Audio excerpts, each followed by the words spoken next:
A soberba não começa sozinha. Ela nasce no meio do público. Tudo parece normal. Equilíbrio, segurança. Mas o olhar muda. A comparação começa. Pouco a pouco, o eu se eleva. O outro se distancia. A soberba não empurra ninguém. Ela apenas ocupa o centro. E quando todos se afastam, o orgulho permanece. Alto, firme e completamente sozinho. Gente, eu estou em pecado. Nessa série de mensagens, eu já sabia que eu pecava, eu só não sabia que eu pecava tanto. A cada mensagem, Deus tem me virado do avesso. E tem sido um tempo extraordinário de crescimento espiritual. Quantos estão aqui desde o início da série dessa mensagem, ou mesmo acompanhando pela internet, porque, bem como disse a Keila, não é porque é virtual que não é real. Mas essa série enganosamente tem nos mostrado facetas do pecado nas nossas vidas de modo muito sutil. Então hoje eu não vim pregar talvez apenas, mas confessar mais um pecado para vocês. E não é o adultério, não é o roubo, talvez seja pior do que isso, é a soberba. Porque eu aprendi nesta semana que a soberba pega até quem está anotando pregação. E a soberba é um pecado tão sutil que ela pega principalmente quem acha que não tem. Então, antes que a gente avance e abra a nossa Bíblia, eu queria convidar você a fechar os seus olhos e a orar comigo. Porque só o Espírito Santo de Deus pode nos convencer do mal. Só o Espírito Santo de Deus pode trazer o verdadeiro e o genuíno arrependimento. Então feche os seus olhos aí, aonde você está, e fale com Deus nesse momento e peça a Ele para ministrar o seu coração.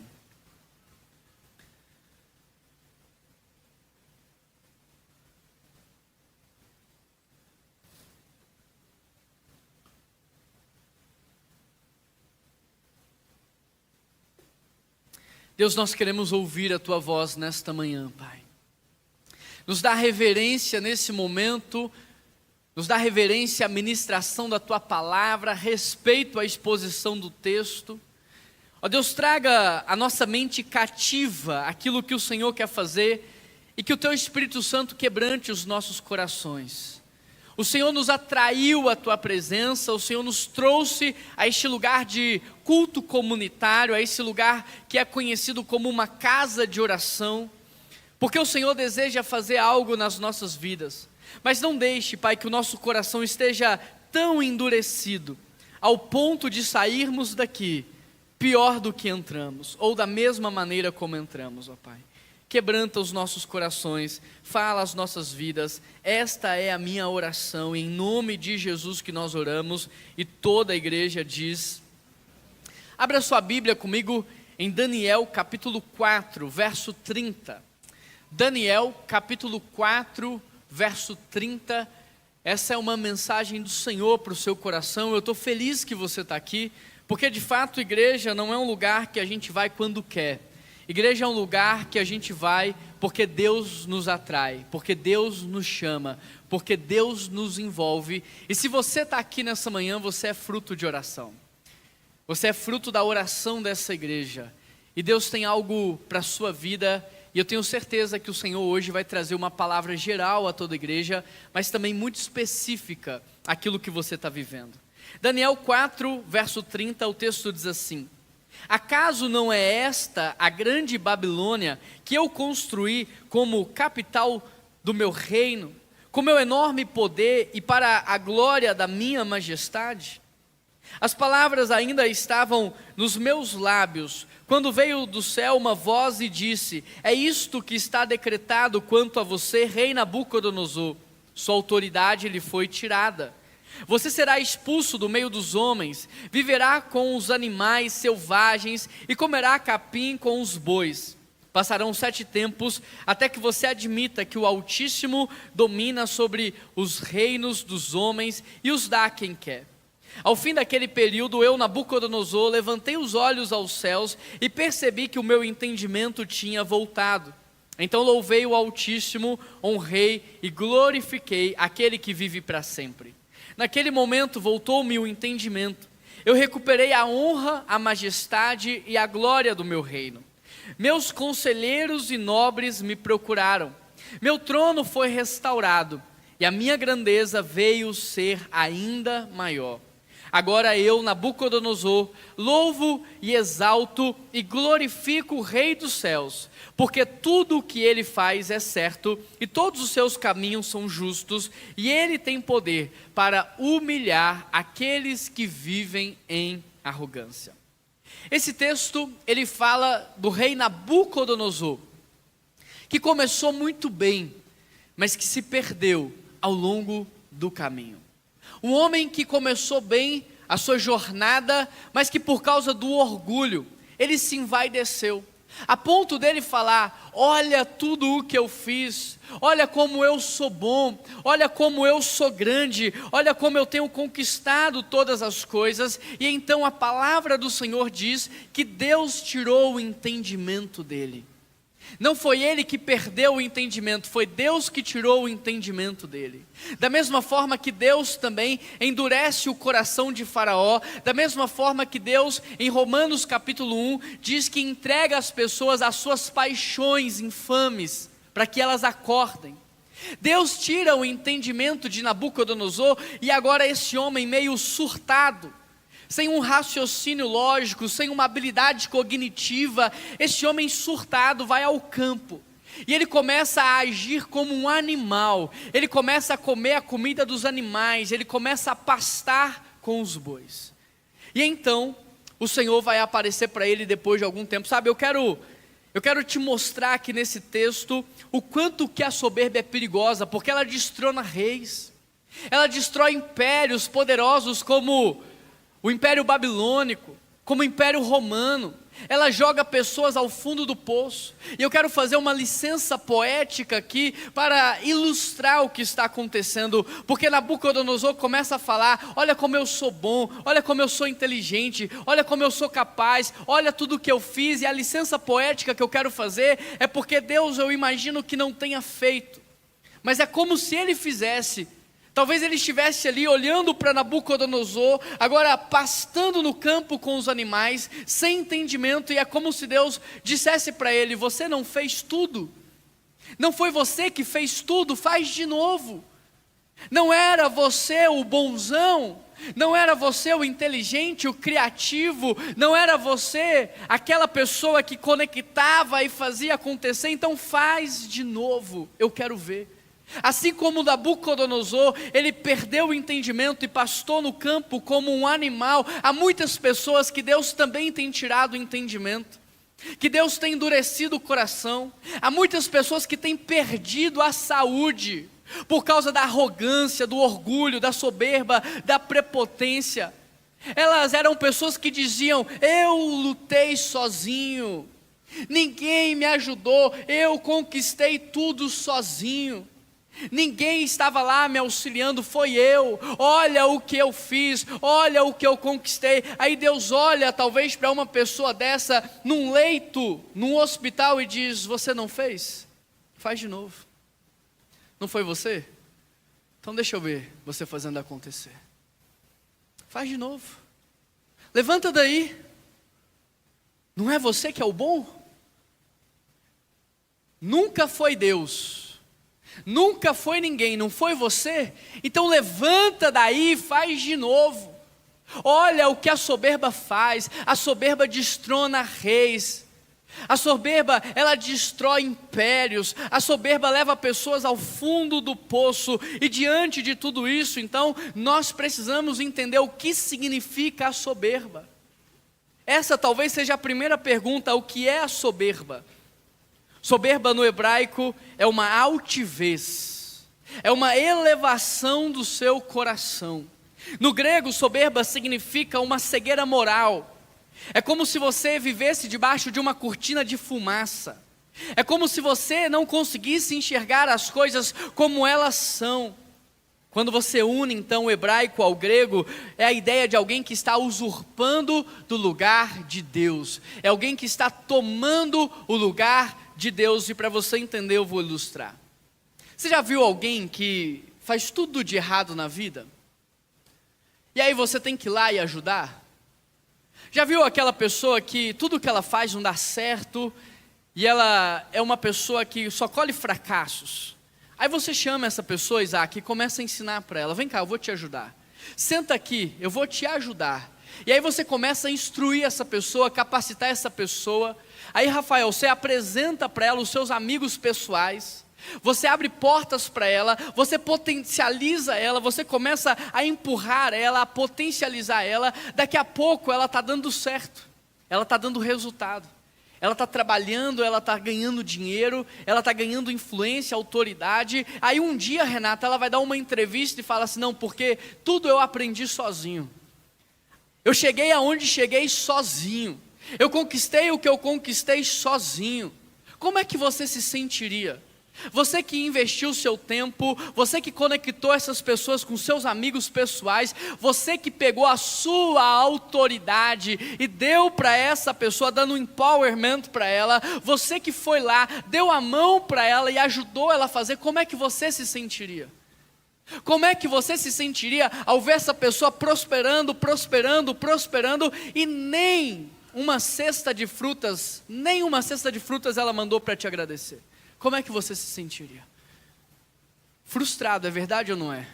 Porque embora você não precise da cesta de frutas, da cesta de café da manhã, é o certo aquela pessoa honrar, é ético, é moral, é o correto. Por mais que você não precise do agradecimento, é o correto, é o certo. Então você ficaria frustrado. Agora, por que eu estou dizendo isso? Porque quando você une então o hebraico ao grego, você tem a ideia de alguém que está ocupando o lugar de Deus, usurpando o lugar que é de Deus. Como? Sabe como? Porque da mesma forma que você se sentiu frustrado, imagina como Deus se sente frustrado quando depois de tudo que Ele fez por você, livramentos que você não tem ideia, proteção, vida, fôlego, saúde, inteligência, criatividade, dons, talentos, habilidades, portas que foram abertas, pessoas que foram conectadas. Depois de tudo que Deus fez, você olha e tem a audácia de dizer: foi eu cheguei aonde cheguei sozinho, eu conquistei o que conquistei como fruto do meu trabalho apenas. Imagina como Deus se sente. Agora imagina como Deus se sente você crescendo, prosperando, comprando carro, casa, viajando e não sendo fiel a Ele nos dízimos e nas ofertas. Sabe o que você está fazendo? Você está tomando o lugar de Deus, porque a glória não é troféu, a glória é devolução. Você está usurpando o lugar de Deus, porque a glória que era devida a Ele, você roubou. Você pegou, porque você está dizendo: fui eu, sou eu, tem a ver comigo, com o que eu faço, com o que eu tenho, com o que eu quero fazer. É por isso que algumas pessoas às vezes têm que ser disciplinadas e corrigidas, para elas acordarem, para elas entenderem que se não fosse a mão de Deus, gente, se não fosse Deus te acordando hoje, o que seria de você? Se não fosse Deus te dando vida, fôlego, saúde, o que seria de mim e de você? Se não fosse Deus te dando dons, talentos, habilidade, o que seria de você? Se Deus não te desse inteligência, criatividade, conexão certa com as pessoas, o que teria sido da minha vida, da sua vida, da nossa história? Soberba e vanglória são pecados complementares, pois a soberba pode ser vista como um pecado do coração, e a vanglória como um pecado de plateia. A soberba, ela é uma resistência de coração, sabe? Não, eu não preciso cultuar, eu não preciso ouvir a pregação, eu já conheço as escrituras. Esse texto aí que o pastor vai pregar, de Daniel capítulo 4, eu já conheço. É uma resistência de coração. A soberba te faz pensar: eu não preciso de célula, célula é para cristão novo. Eu não preciso ser discipulado, eu sou discipulador. A soberba é uma resistência de coração. Ela gera uma autossuficiência espiritual e, portanto, a queda é inevitável. Agora, e a vanglória? Enquanto a soberba é um pecado de coração, a vanglória é um pecado de plateia. É um pecado de espiritualidade performática. Então, enquanto eu estou aqui na frente cantando, eu ergo as minhas mãos, eu canto com o meu coração, mas quando é outra pessoa que está cantando, eu sento aí e não abro a boca para cantar. Eu não presto atenção no louvor, eu não reflito, é uma espiritualidade performática. Quando sou eu que vou pregar, eu jejuo, eu oro, eu estudo. Quando sou eu que vou dar um estudo na célula, quando sou eu que vou ensinar, então eu busco ao Senhor. Mas quando é outra pessoa ensinando, eu sou displicente. Quando é outra pessoa ensinando, eu sou negligente. É uma espiritualidade performática, é uma hipocrisia do coração, é uma incoerência. Então, enquanto a soberba é um pecado de coração, a vanglória é um pecado de plateia. Eu não faço por causa do Senhor, mas eu faço por causa do reconhecimento que eu vou receber. Agora, uma vez que você já sabe o que é a soberba, a segunda pergunta é: por que se fala tão pouco da soberba? Porque quando o pecado muda de nome, ele ganha licença. Quando o pecado muda de nome, e a gente tem mania de mudar nome de pecado, a gente faz isso para a gente poder pecar sem culpa, para a gente poder pecar de maneira deliberada. E hoje a soberba ganhou novos nomes, para que a gente pudesse viver sem culpa. Soberba hoje é amor próprio. Soberba hoje é posicionamento. Soberba hoje é marca pessoal, é brand. Soberba hoje é autenticidade. Enquanto a soberba mudou de nome, a vanglória hoje se chama exposição estratégica. Por que se fala tão pouco da soberba? Porque a gente mudou o nome dela para a gente poder pecar sem culpa. Então sabe o que acontece? Você está lá se amando e o mundo está te aplaudindo. Parabéns, que bonito, você tem amor próprio. Olha que lindo, parabéns, você sabe pôr limites, parabéns, parabéns, você sabe se posicionar, parabéns, que coisa maravilhosa. Mas enquanto muitas vezes somos aplaudidos pelo mundo, somos ao mesmo tempo reprovados por Deus. Não tem problema nenhum, Deus não tem problema com influência, Deus não tem problema com autoridade, Deus não tem problema em abençoar os seus filhos com riqueza, Deus não tem problema em abençoar os seus filhos com exposição, desde que haja um coração correto, desde que a nossa motivação esteja alinhada com os propósitos do Senhor. Terceira pergunta que nós podemos responder é: quais são os exemplos bíblicos para a soberba? Soberba se expressa em uma autoconfiança. O texto diz: confie no Senhor de todo o seu coração e não se apoie no seu próprio entendimento. No hebraico, confiar significa dependência completa. Só que essa dependência completa, ela tem que ser em Deus e não em você. O problema do soberbo é que ele confia muito, mas ele confia em si. Não, deixa eu ir lá, Mauro, porque se eu for lá e falar, vai resolver. O soberbo, ele confia em si. Não, Paola, deixa eu resolver isso, porque se eu pôr a mão vai dar certo. Ele não confia em Deus. Para o soberbo é o seguinte: Deus é o plano B. É por isso que muitos só oram quando chegam no fundo do poço. É por isso que muitos só oram quando dá tudo errado. Por que não orou antes? Por que não buscou a Deus antes de conversar? Por que conversa dá errado e depois vai buscar a Deus? Porque primeiro eu confio em mim e não em Deus. Então a soberba se expressa numa autoconfiança. A soberba se expressa na ausência de conselhos. O caminho do insensato parece justo. Olha o que a Bíblia está dizendo: o caminho do tolo parece justo. E às vezes ele acredita que é justo, que é certo, que é correto, porque a Bíblia diz que enganoso é o coração do homem. Agora, quando que eu sei que o meu caminho não é justo nem correto? Quando eu busco conselhos. Quando eu busco conselho nos sábios. A soberba se revela quando alguém dispensa conselhos como se já soubesse de tudo. O tolo acha que ele sabe de tudo, que ele já viveu tudo, que ele tem toda a experiência, que ele nunca vai cair, que ele nunca vai falhar. A soberba se revela em alguém que dispensa conselhos. Ouvir aqui não é, na poesia hebraica, a ideia de você escutar um som. Ouvir aqui traz a ideia no hebraico de você aceitar o ajuste. Então ele escuta no sentido de que ele aceita. Você já viu a quantidade de gente que não aceita a repreensão? que não aceita a correção, que não aceita ser corrigido, autojustificativa, autocomiseração e auto o quê, Samuel? Lembra? E autopiedade são todos pecados do orgulho. As pessoas hoje, quando vão ser corrigidas, elas ficam se justificando.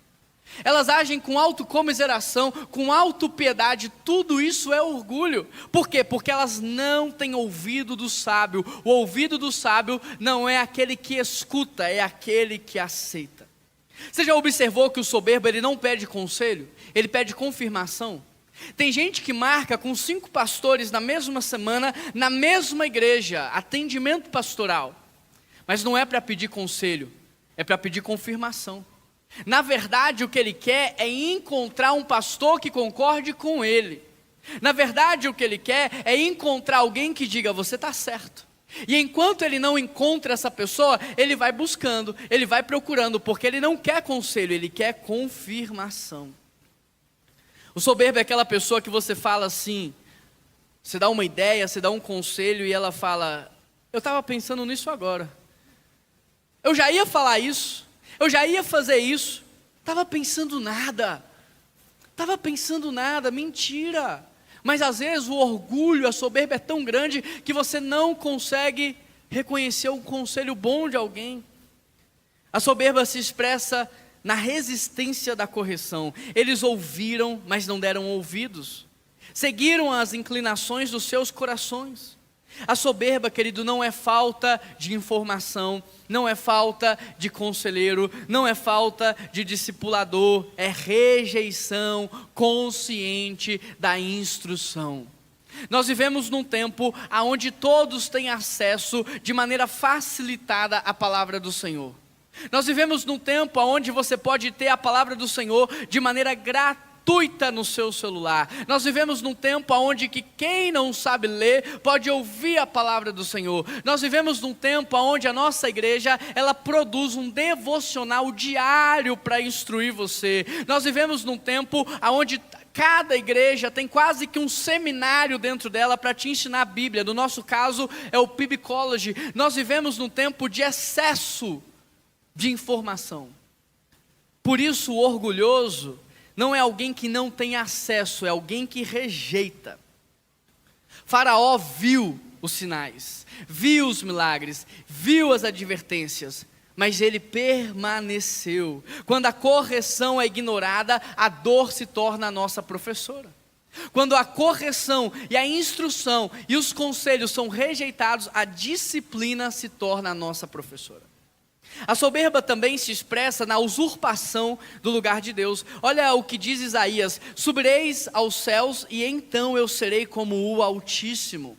Gente, o soberbo, ele frequenta culto.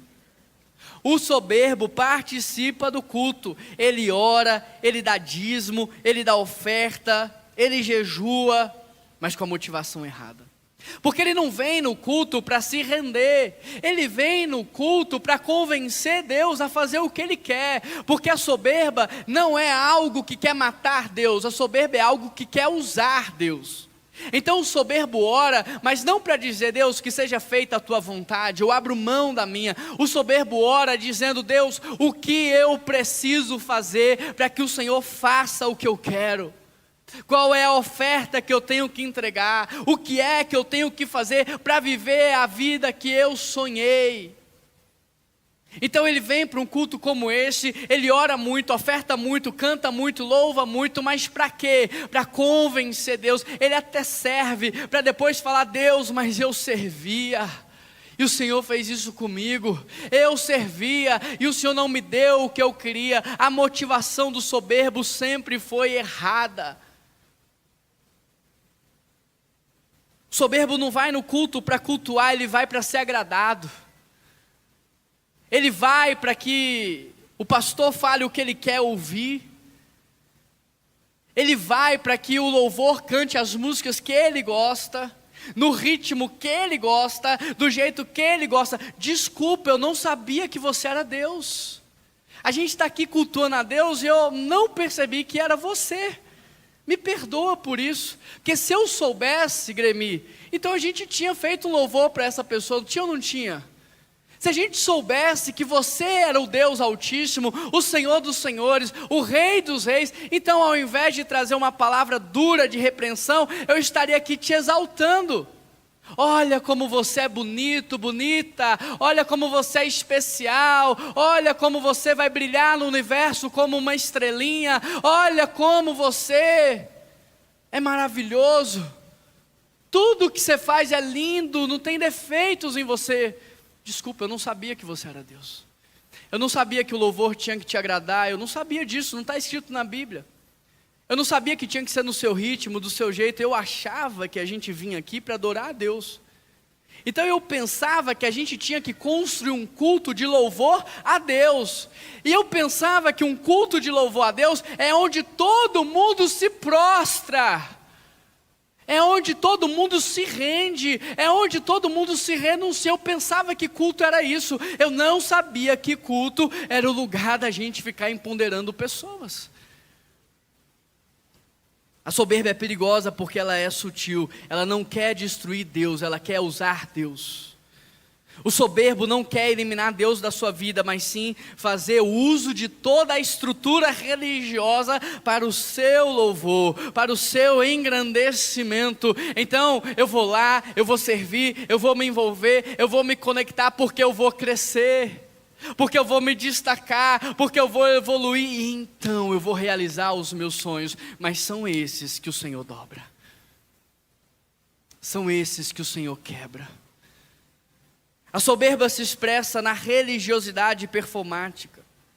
Por acaso descia um sacerdote por aquele caminho quando viu o homem, sabe o que ele fez? Passou para o outro lado. Assim também fez o levita. O sacerdote e o levita conheciam as escrituras, tinham feito seminário, conheciam a palavra no hebraico, no aramaico, no grego, podiam dar aula, mas não tinham vida. É isso que a soberba faz com a gente pode dar uma aula sobre o amor, mas a gente não consegue amar. Hoje todo mundo gosta de ensinar alguma coisa, estava conversando isso com o pastor Daniel essa semana. Todo mundo gosta de ensinar. Todo mundo quer púlpito, todo mundo quer sala de aula, todo mundo quer se expor nas redes sociais, todo mundo quer ensinar. E a gente pode ensinar sobre tudo hoje, mas a gente não está vivendo nada. Nós somos mais de 50 milhões de evangélicos no Brasil, e isso era para estar transformando a nossa nação, mas por causa da incoerência do discurso e da prática, daquilo que a gente fala e aquilo que a gente vive, o mundo está em trevas. Tem gente que fala sobre servir de uma maneira tão linda, mas não serve. Eu fico vendo na rede social a pessoa falando, sei lá, sobre servir na adoração. Não, gente, porque tem que servir, porque tem que louvar, porque tem que adorar. Aí eu olho aquela pessoa e falo assim, ela nem está envolvida, ela nem serve. Não, porque você tem que amar o ministério de adolescentes, porque você tem que envolver com adolescente. Eu olho e falo assim, é incoerente, não está envolvido com nada, não está servindo nada, não está fazendo. Gente dando aula sobre generosidade e é mesquinho. É isso que a soberba faz com a gente, ela faz você viver numa cortina de fumaça. Você não percebe, você não enxerga, você não vê, você fica cego. Quem ama, gente, a liturgia do culto, mas não ama o órfão, o oprimido, a viúva, não entendeu nada do evangelho.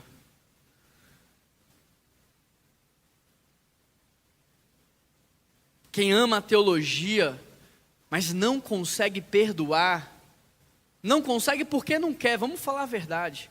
Porque o perdão é sobrenatural, você só precisa querer e Deus te sustenta. É Deus que faz você perdoar quando você quer.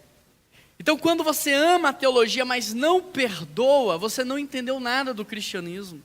Quem ama palco, exposição, púlpito, sala de aula, mas não ama lavar um banheiro, servir, carregar uma cesta básica, não entendeu nada sobre o evangelho.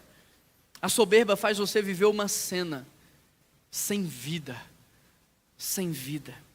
Então como identificar a soberba em mim? Vamos lá, vamos pensar. O que eu faço hoje, eu faço para agradar a Deus ou para ser visto pelas pessoas?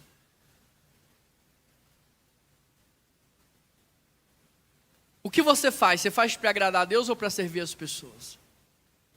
Conversando com alguns líderes da nossa igreja, eu falei, gente, às vezes quando o ministério é nosso, a nossa postura é uma, e quando não é, a nossa postura é outra. Então no seu ministério, sei lá na sua célula, na sua casa, você chega com antecedência, prepara tudo, ora, jejua, porque você está liderando aquilo. Mas quando é um ministério que outra pessoa está liderando, você chega atrasado e sai mais cedo. Você não louva, não adora, porque é o outro que está fazendo. Então você nunca fez por amor a Deus, mas pela exposição. Olha aí a segunda pergunta: já usei conquistas, bens, famílias ou estilo de vida para provocar admiração e inveja nos outros? Eu já usei alguma coisa para que as pessoas pudessem falar assim: uau, que vida maravilhosa, hein? Uau, como eu queria ser assim. Para que as pessoas pudessem olhar para você e glorificar você ao invés de Deus. Porque eu amo quando as pessoas falam assim: como é que pode estar acontecendo o que está acontecendo na PIBH com aquele menino lá liderando? Como é que pode, 2 cultos cheios, saiu uma multidão, chegou outra multidão, como que pode? Não tem explicação humana. Glória a Deus, porque é Ele mesmo que faz. Não é homem, não é técnica, não é mensagem de autoajuda, não é um culto performático, não, é Deus que faz, glória a Deus. Então eu devo apontar para Deus e não apontar para mim. Eu tenho a necessidade de mostrar, contar, provar quem eu sou, o que eu faço. Eu busco de maneira intencional honra e respeito. E quando eu não recebo honra e respeito, eu me sinto ferido, machucado. Já me senti ou tentei parecer superior a alguém ou algum grupo de pessoas? Minhas decisões de consumo são pelas minhas necessidades ou para impressionar? Eu compro o celular que eu compro porque eu realmente gosto daquele celular ou porque todo mundo tem aquele celular? Eu vou num determinado restaurante porque eu realmente gosto daquela comida e quero comer aquela comida, mas eu vou naquele lugar só para postar e impressionar todo mundo porque eu fui naquele lugar. Eu consigo celebrar minhas vitórias em silêncio? Se ninguém visse, eu ainda faria o que eu estou fazendo? Se ninguém visse, você ainda faria o que você está fazendo? Então por que você só chega no horário quando é você que é responsável? Quando você não é? Quando você está no meio do povo, no meio da multidão, que talvez as pessoas não vão perceber, por que você não tem problema em chegar atrasado ou sair mais cedo? Eu me sinto desconfortável em não obedecer quando eu não concordo. Eu me sinto desconfortável em obedecer quando eu discordo, quando aquilo não faz sentido para mim. Quer descobrir uma área de soberba na sua vida? Observa o que mais te irrita nos outros. Saul estava profundamente irritado com Davi, mas porque Davi estava fazendo coisa errada? Não, porque Davi estava fazendo tudo certo. Tem gente que quando vê o outro crescendo, florescendo na vida, sabe o que ele diz, Amani? Aposto que está fazendo coisa errada. Não é possível crescer assim sem fazer coisa errada. A gente não consegue ficar feliz pelo outro. A vitória do outro, o crescimento do outro é como um prego que fura o nosso balão. Enquanto só tinha Saul, olha o balão do coração dele, mas Davi era um prego no coração dele, porque as pessoas falavam o quê? Saul matou milhares e Davi matou centenas de milhares. A vida com Deus de Davi expunha a falta de Deus na vida de Saul, e era isso que incomodava Saul. Saul perseguiu para matar Davi não por causa dos acertos, por causa dos erros, mas por causa dos acertos. E a mesma coisa aconteceu entre Caim e Abel. A primeira briga e o primeiro assassinato na Bíblia não foi por causa de terra, herança ou bens materiais, foi por causa de culto. Porque o culto de um foi aceito e o culto do outro não foi. A primeira briga e o primeiro assassinato foi por causa da espiritualidade. Porque Caim poderia ter dito para Abel: me ensina. Mas é mais fácil matar o irmão do que aprender com ele. É mais fácil falar mal de uma outra pessoa do que falar: ela faz melhor do que eu, ela me inspira e eu aprendo com ele. Quando o crescimento do outro te incomoda e te irrita, é porque o teu ego está inflado e você precisa tratar o seu coração diante de Deus. Em quinto lugar, o que a soberba faz comigo? Ela te faz perder o que você recebeu. Você está pronto para perder o que você recebeu? Porque é isso que a soberba vai fazer com você. Samuel olha para Saul e fala assim: tolo, se você não tivesse agido assim, você teria reinado para sempre. Mas porque você se rebelou contra Deus, Ele está tirando o seu reinado. Olha o que a Bíblia diz no capítulo 15, 23 de 1 Samuel: porque a rebeldia é como o pecado de feitiçaria. Enquanto o mundo está aí aplaudindo você pela sua rebeldia, olha o que a Bíblia está dizendo: que você é igual a um feiticeiro. O teu pecado equivale ao pecado de feitiçaria. E rebeldia não é quando você diz eu não concordo apenas, não é quando você se opõe publicamente. Rebeldia muitas vezes, 99% das vezes, é um pecado de coração. Você está ouvindo e rejeitando, você está ouvindo e negando, você escuta e diz eu não vou fazer, eu não vou aplicar, eu não vou praticar. Saul começa bem, mas termina mal, não por fraqueza, mas por orgulho. Mas sabe qual é a preocupação de Saul? Ele olha para Samuel e diz assim: Samuel, vão comigo ali no meio do povo e me honra na frente do povo. Saul já estava tão perdido que ele não mais se importava com a ausência de Deus, ele só se preocupava com a sua plateia. Consequência, perdeu o reino, foi atormentado espiritualmente e teve um fim trágico. A soberba te faz perder o que você recebeu. O que a soberba faz com você te faz perder o que você construiu. Não só o que você recebeu, mas também o que você ergueu. Mas depois que Uzias se tornou poderoso, o orgulho lhe levou à ruína. O problema não foi o início, foi o depois. Porque na hora da luta, Uzias buscava a Deus. Quando ele estava começando, que o reino não estava implementado, ele clamava ao Senhor, ele se prostrava, ele se humilhava, ele ofertava, ele entregava sacrifício, mas bastou o reino dele ser estabelecido, que ele se sentiu forte e independente. Resultado? Lepra. Foi isolado de todo mundo, perdeu a autoridade. Tem gente que ora muito na escassez, mas some na prosperidade. Tem gente que ora muito na luta, mas desaparece no tempo da bonança. Tem gente que quando está construindo alguma coisa, clama, faz jejum, intercede, ora, busca, e quando alcança a bênção, é como se Deus nem existisse. A soberba vai tirar de você aquilo que Deus te deu, e ela vai destruir aquilo que você construiu a vida inteira. O que a soberba faz? Ela te leva à queda. Antes da sua queda, o coração do homem se envaidece. A queda não é surpresa para o soberbo, ela é anunciada. Quer ver alguém que vai cair, é só olhar para o coração dele. É questão de tempo. Para o vaidoso, para o soberbo, para o orgulhoso, a queda nunca é surpresa, ela já é esperada.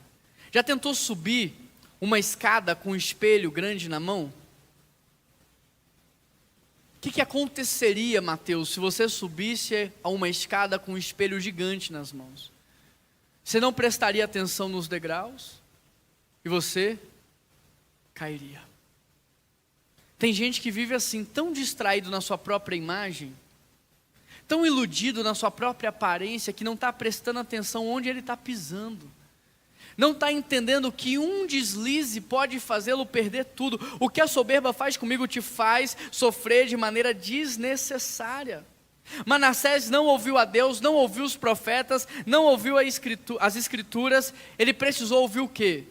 As correntes, a prisão, o gancho no nariz.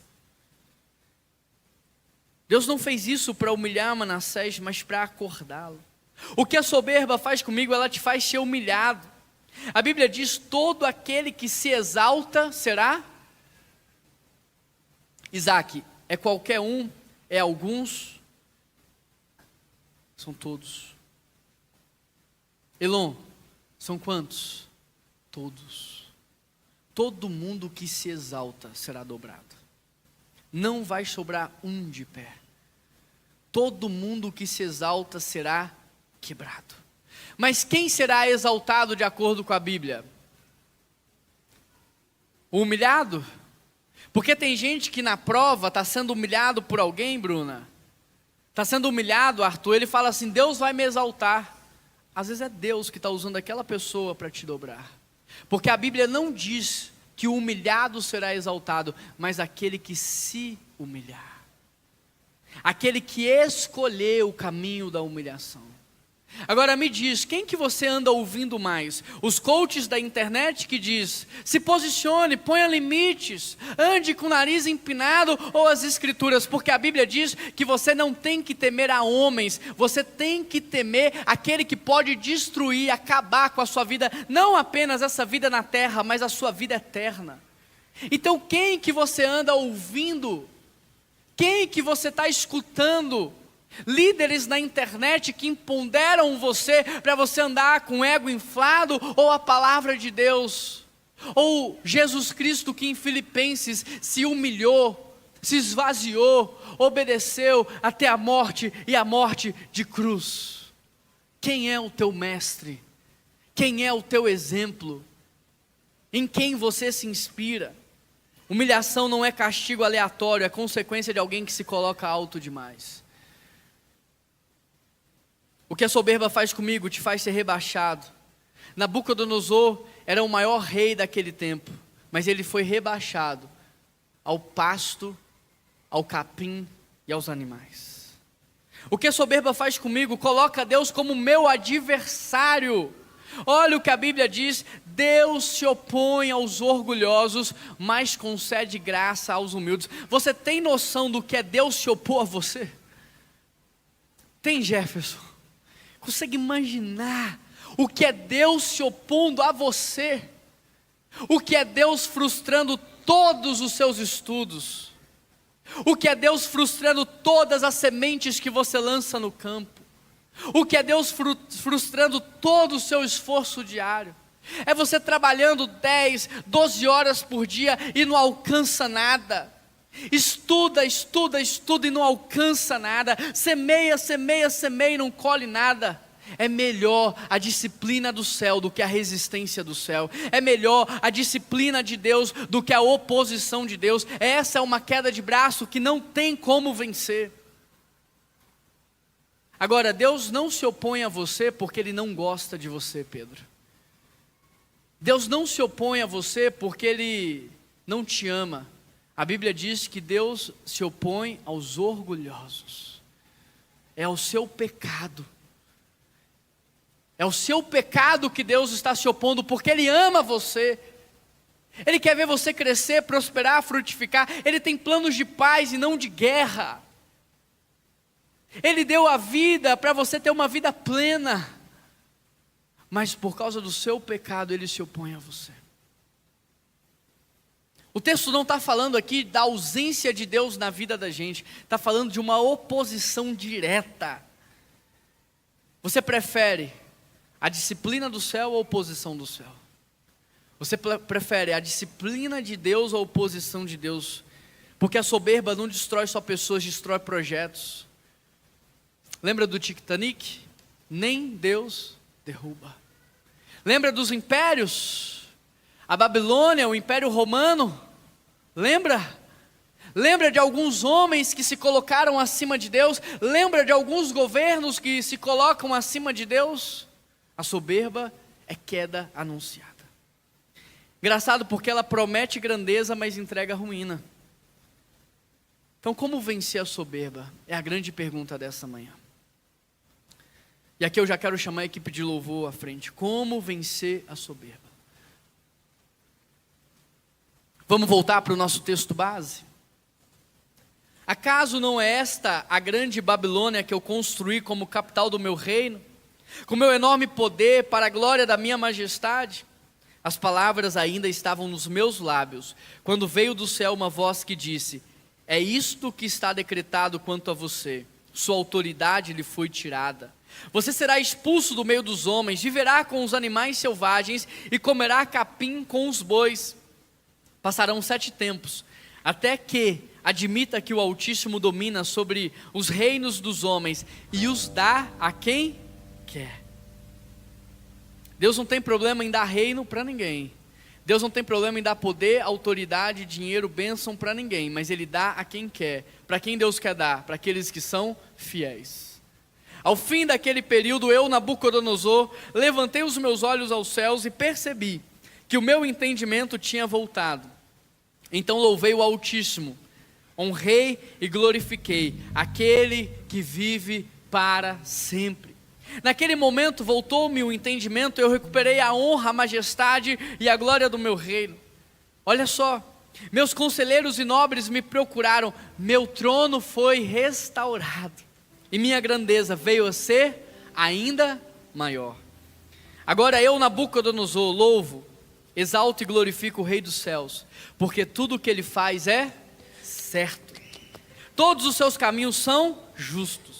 E Ele tem poder para humilhar aqueles que vivem com arrogância. Como vencer a soberba, João? Como vencer, Nath, a soberba? Como, Breno, vencer a soberba? Em primeiro lugar, reconheça a soberba na sua vida antes que seja tarde demais. Reconheça o teu coração orgulhoso. Reconheça a vaidade que habita em você. É por isso que eu cheguei aqui, a primeira coisa que eu fiz foi confessar. Gente, eu vim confessar para vocês mais um pecado. O pecado da soberba. Porque o adultério é sempre do outro, o roubo é sempre do outro, a soberba é sempre do outro, a inveja é sempre do outro. Mas a primeira coisa que eu fiz foi dizer: talvez eu não vim pregar, talvez eu vim me arrepender, talvez eu vim confessar. Porque a soberba é um pecado que pega até quem anota a pregação. A soberba é um pecado que pega principalmente quem acha que não tem. Então reconheça antes que seja tarde demais. Porque a soberba não é negar a existência de Deus, mas é apagar Deus da sua história. É dizer: eu cheguei sozinho, eu conquistei sozinho, eu venci sozinho. É dizer: Deus não estava comigo, ninguém estava comigo. É dizer: olha o que eu fiz, olha o que eu conquistei. Olha o discurso de Nabucodonosor: eu construí, meu poder, minha majestade. Isso não é um discurso, é uma autobiografia de ego inflado. Já reparou que quando a gente se humilha, a gente diz assim, né, pastor Delmo? Deus foi bom com a gente. Quando o coração da gente está alinhado e alguém vem elogiar, você fala: Deus tem sido bom com a gente, Deus tem dado graça, Deus tem ajudado. Mas quando o nosso coração não está alinhado e alguém vem elogiar, a gente fala assim: você viu? Foi legal, né? Você viu o que eu fiz? Você prestou atenção? Foi legal, né? Foi bom aquilo ali. Até eu, Amanda, fiquei surpreso com o que eu fiz. Nabucodonosor não negou Deus, ele só tirou Deus da legenda da sua vida. Como é que você tem falado das suas conquistas? Você que demorou muito, mas formou, como é que você fala dessa conquista? Você que teve dificuldade, mas sabe, alcançou um determinado salário que você um dia sonhou, como é que você conta isso? Como é que você lida com isso? Você conta testemunhando, dando a glória para o Senhor? Ou se envaidecendo? Fui eu que fiz, foi fruto das minhas decisões, foi fruto das minhas entregas. Samuel, Nabucodonosor não disse nenhuma mentira. Fred, a Babilônia era grande mesmo. Ele não mentiu, ele não exagerou. O pecado dele foi um pecado de ingratidão. Era grande, Deus fez ser grande, mas ele não reconheceu isso, ele pensou que tinha sido ele. Então antes, querido, que Deus tire o seu entendimento, Porque tem muita gente que você olha e fala assim: eu acho que Deus tirou o entendimento.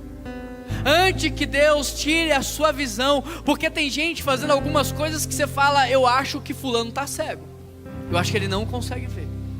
Antes que Deus endureça o teu coração, e como diz Romanos 1, te entregue as suas próprias paixões, para que você vá ao fundo do poço, reconheça o seu orgulho, a soberba, a vaidade, e renuncie isso em nome de Jesus.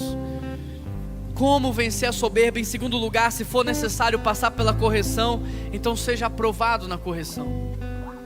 Porque tem gente que não escutou quando Deus falou, aí precisa ser disciplinado.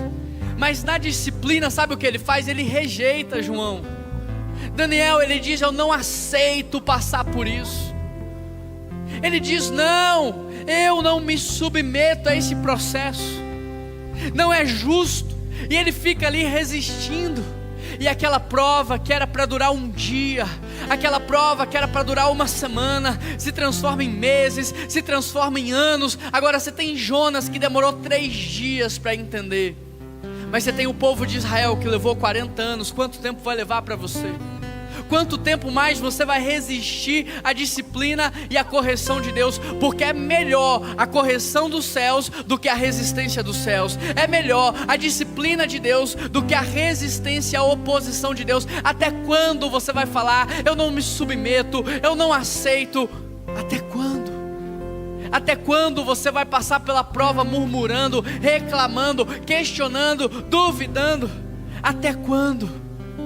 Porque você pode esperar desonrando a Deus, ou você pode esperar honrando a Deus. Ainda não foi do tempo dele, mas quando for, ele vai fazer. Ainda não aconteceu porque ele não quis, mas eu sei que ele tem poder para fazer. E o meu coração se enche de esperança, porque eu sirvo a um Deus que faz. E o meu coração está completo e satisfeito na presença dele. Você pode esperar desonrando, ou você pode esperar honrando ao Senhor. A disciplina de Deus é igual ao Waze. Se você insiste em errar, ele vai até recalcular. Mas quanto mais você insistir no erro, mais tempo vai levar para você voltar. Mais longe você vai ficar do centro da vontade dele. Então seja aprovado. Sabe qual é a minha oração? É que a sua prova dure só agora. É que a sua prova dure só hoje. Porque se hoje você se prostrar, se hoje você fizer o que Nabucodonosor fez, se render, se hoje você reconhecer, ele é Deus e eu não sou, talvez você já tenha aprendido tudo o que precisava aprender. Como vencer a soberba? Em terceiro lugar, se arrependa, aprenda e faça diferente. Ao fim daquele período, Nabucodonosor, o homem que era ou se achava o maior de todo o universo, ele tinha o maior reino daquela era, o homem que estava acima de tudo, agora levanta os olhos aos céus, percebe que o entendimento dele voltou, e ele começa a louvar o Altíssimo, a honrar, a glorificar. Se você observar, depois que Nabucodonosor se submeteu ao processo, sabe o que Deus fez? Restaurou o entendimento dele. Tem gente que já perdeu o entendimento, perdeu a cognição, perdeu a criatividade. Tem gente que fala assim: pastor, mas eu era tão inteligente, eu era tão criativo, eu era tão ungido, eu era tão abençoado. Mas tem gente que Deus já tirou o entendimento. Perdeu a inteligência, perdeu a criatividade, perdeu a memória, perdeu as habilidades que fazia com que ele se orgulhasse. Aí Deus tirou, mas olha o que aconteceu. Ele se prostra, o entendimento volta. Ele se prostra, o ministério volta. Ele se prostra, a unção volta. Ele se prostra, a autoridade volta. Ele se prostra e o poder volta. Ele se prostra. Quando o entendimento voltou, qual foi a primeira coisa que Nabucodonosor fez? Foi reconhecer quem Deus é. O Senhor é Deus, eu não sou. O Senhor conhece o dia do amanhã, eu não conheço. O Senhor, a sua vontade é boa, perfeita e agradável, a minha não é. O Senhor tem planos de paz, eu tenho planos de guerra. Nabucodonosor, quando volta o entendimento, ele começa a dizer: Deus, que vacilo, porque é o Senhor que sabe o que o Senhor faz. Que vacilo, porque ainda que naquele momento eu não entendesse, hoje eu entendo. O Senhor tem razão, o Senhor é Deus, o Senhor tem todo o poder, toda a autoridade, todo o conhecimento. Agora me diz, Nabucodonosor, Samuel podia ter feito isso antes, mas não fez. Ele precisava ter perdido o reino, o entendimento, e ficar 7 anos pastando no campo como animal. Daniel precisava? Não precisava, mas ele escolheu esse caminho. Deus fez um mal com Nabucodonosor? Não, Deus foi bom com ele. Sabe por quê, Silvano? Porque Deus fez com Nabucodonosor na medida que ele precisava. Isso é o mais lindo em Deus, porque a correção do Breno não é igual à minha. Deus faz com o Breno o que o Breno precisa, e Márcio, a minha correção é aquela que eu preciso. Deus não foi mal com Nabucodonosor, porque Deus sabia o que é que precisava acontecer para ele se prostrar. E eu te pergunto, o que precisa acontecer para você se prostrar? Você é capaz de se prostrar por causa do Espírito Santo de Deus? Por causa da exposição da palavra? Ou você precisa perder alguma coisa para se prostrar e se render? Porque Deus vai dar na medida em que você precisa. Você pode se arrepender hoje? Sim ou não, igreja? Mas eu não sei se você vai. Eu gostaria que você se arrependesse, mas eu não sei se você vai.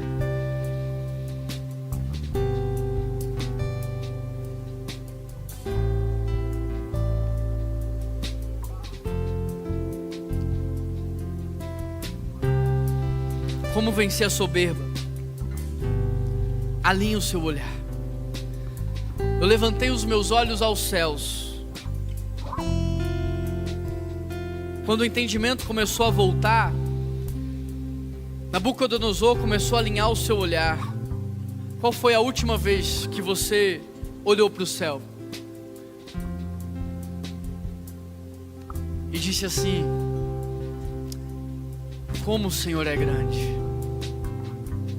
Essa semana, fazendo essa mensagem, eu me peguei fazendo isso. Não estava conseguindo dormir, e eu fui orar. E aí eu sentei numa área externa da minha casa e olhei para o céu, e eu falei assim: nossa, Diego, tem tanto tempo que eu não olho para o céu. E Bruna, estava cheio de estrelinhas no céu. E eu comecei a pensar: Gabriel, o que são os meus problemas diante da majestade do nosso Deus? Do Deus que, Luísa, conhece todas as estrelas pelo nome. Qual foi a última vez, Ana, que você olhou para o céu? Qual foi a última vez que a gente ergueu as nossas mãos? Porque, gente, isso aqui não é aleatório. Não é aleatório. Dobrar um joelho no chão não é aleatório. Isso no mundo espiritual é extremamente poderoso. Agora, o que me choca é que os muçulmanos, por exemplo, não importa o dia, a hora e nem o lugar. Não importa se eles estão dentro do avião, se eles estão numa reunião, deu a hora de orar, eles saem de onde eles estiverem, eles colocam um tapete no chão, e sabe o que eles fazem? Eles fazem o que a gente não faz, eles se prostram, eles colocam o rosto no chão, dizendo: Ele é grande, eu sou pequeno. Qual foi a última vez que você ergueu os braços em adoração para expressar o quanto que você entende a grandeza de Deus na sua vida? Qual foi a última vez que você dobrou o seu joelho no chão e colocou o teu rosto no pó, dizendo: Deus, me perdoa pelo que eu tenho feito, porque o Senhor não morreu para eu viver essa vida. O Senhor não morreu para eu viver murmurando, reclamando. O Senhor não morreu para que eu fosse rebelde. O Senhor não morreu para que eu fosse avarento. O Senhor não morreu naquela cruz para que eu não apontasse para o Senhor. O Senhor morreu para que eu fosse como um Cristo na terra. O Senhor morreu para que eu fosse generoso, bondoso, amoroso, misericordioso. O Senhor morreu para que eu doasse a minha vida e servisse aos meus irmãos. Mas eu estou vivendo aquém. Eu estou pensando só em mim, no meu nome, no meu legado, no meu reino, na minha estabilidade financeira, na minha segurança. A verdade é que eu não estou pensando em mais ninguém. Eu só penso em mim. Deus, me perdoa pelo que eu tenho feito do Evangelho. Me perdoa porque eu tenho brincado de ser cristão. Eu estou brincando de ser membro de igreja. Eu estou brincando com o teu nome. Me perdoa porque toda vez que alguém olha para mim, eu falo que eu sou cristão e essa pessoa não vê Cristo na minha vida, eu estou desonrando o teu nome. Me perdoa porque toda vez que eu tenho que dizer eu sou cristão para alguém, sem que alguém tenha percebido isso primeiro, eu estou desonrando o Senhor. Me perdoa porque eu não devo temer um homem que pode tirar o meu emprego. Eu não devo temer um governo que pode trazer problemas financeiros. Eu tenho que temer alguém que pode não me dar a vida eterna. Eu tenho que temer alguém que pode me lançar no inferno. Alguém que tem poder sobre os vivos e os mortos, no céu, na terra e debaixo da terra. É este que eu devo ter reverência. É a este Deus que eu tenho que ter temor. É a este Deus que eu tenho que respeitar. Como vencer a soberba? Desfrute das bênçãos de Deus de forma saudável. A Cíntia está aí hoje? Tá não, né? Mas eu queria agradecer muito a Cíntia, porque ontem eu estava sem voz. E se não fosse ela, hoje eu não conseguiria pregar 2 cultos assim. Então deve estar assistindo lá da casa dela. Obrigado, Cíntia, pela ajuda que você me deu. Como vencer a soberba? Desfrute das bênçãos de Deus de maneira saudável. Deus não tem problema em dar nada pra gente. Deus não tem problema em te dar ministério. Deus não tem problema em te dar recurso financeiro.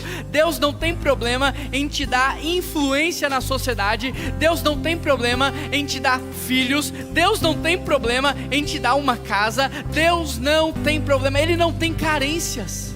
Ele não tem crise de identidade. Ele não tem problema. Mas o Senhor tem problema, sabe com o quê? Com a nossa falta de gratidão. O Senhor tem problema com a nossa infidelidade. O Senhor tem problema quando a gente coloca outra coisa no lugar dele. O Senhor tem problema com a nossa memória fraca, que se esquece do que Ele faz por nós. Agora repare, para a gente fechar. O entendimento não voltou quando o trono voltou.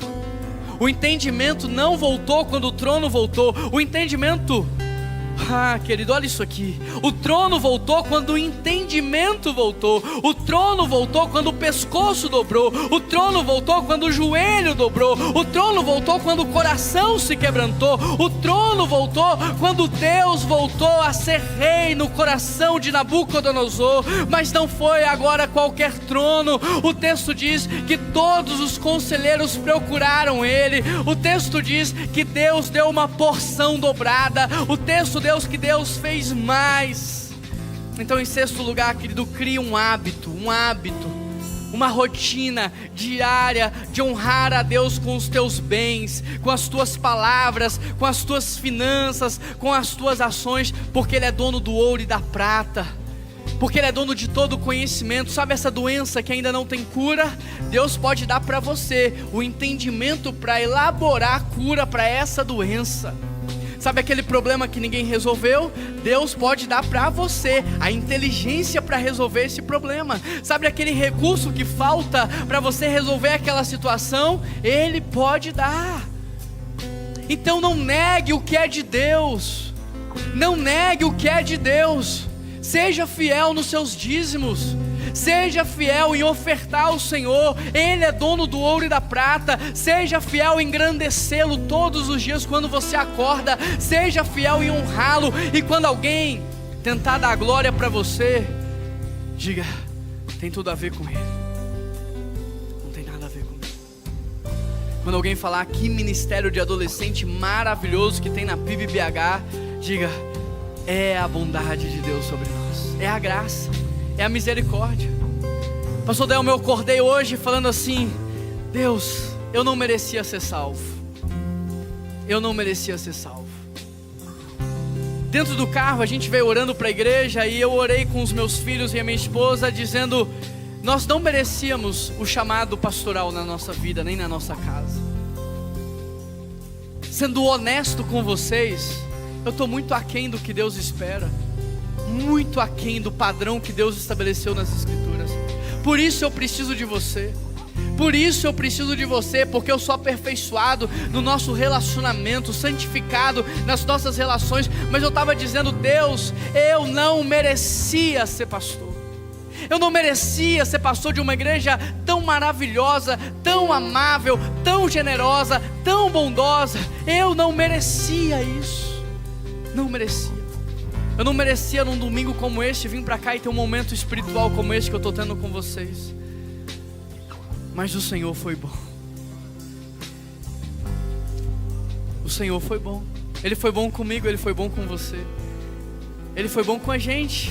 Ele nos salvou quando nós estávamos no lamaçal do pecado, pastor Delmo. Ele nos salvou. Daniel, Ele nos chamou.